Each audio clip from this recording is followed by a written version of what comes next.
ابھی آپ نے فضل الرحمان کی بات کی، یہ اس گورنمنٹ کا حصہ ہے جدھر یہ ظلم ہو رہا ہے۔ سارے 60% جو کیبنٹ بیٹھی ہے، 60% کیبنٹ ضمانت پہ ہے، کرپشن کے کیسز کی ضمانت پہ ہے۔ یہ کس مغربی معاشرے میں ہوگا؟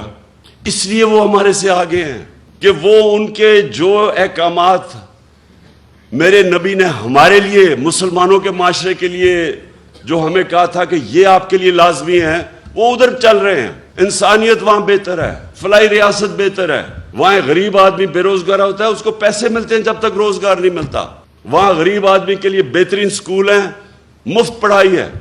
غریب آدمی کسی ہسپتال میں جائے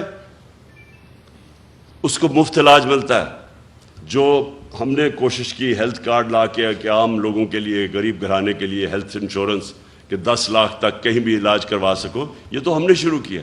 یہ سارے مغرب میں ہیں، ادھر فلاحی ریاست ہے۔ عدالت میں جاتا ہے غریب آدمی، حکومت اس کو وکیل کر کے دیتی ہے، حکومت انصاف دیتی ہے اس کو۔ اس لیے اللہ کی برکت آتی ہے وہاں۔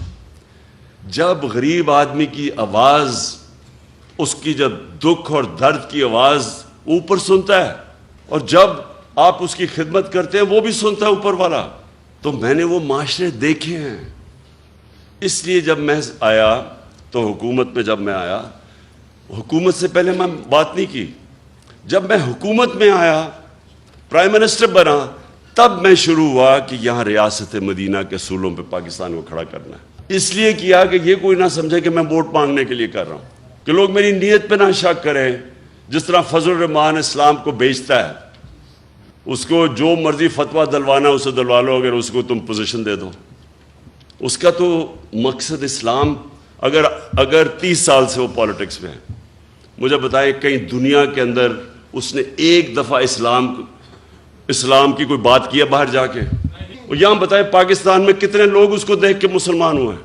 میں دعویٰ کرتا ہوں کہ لوگ اس کو دیکھ کے اسلام سے دور ہو جاتے ہیں، کیونکہ وہ جب دیکھتے ہیں کہ صرف ایک انسان کے جو دین کے اوپر بات کر رہا ہے، سارا بات فتوے دین پہ دے رہا ہے، اور اس کے ضمیر کی قیمت ایک ڈیزل کا پرمٹ ہو، کون اس کو سمجھے گا؟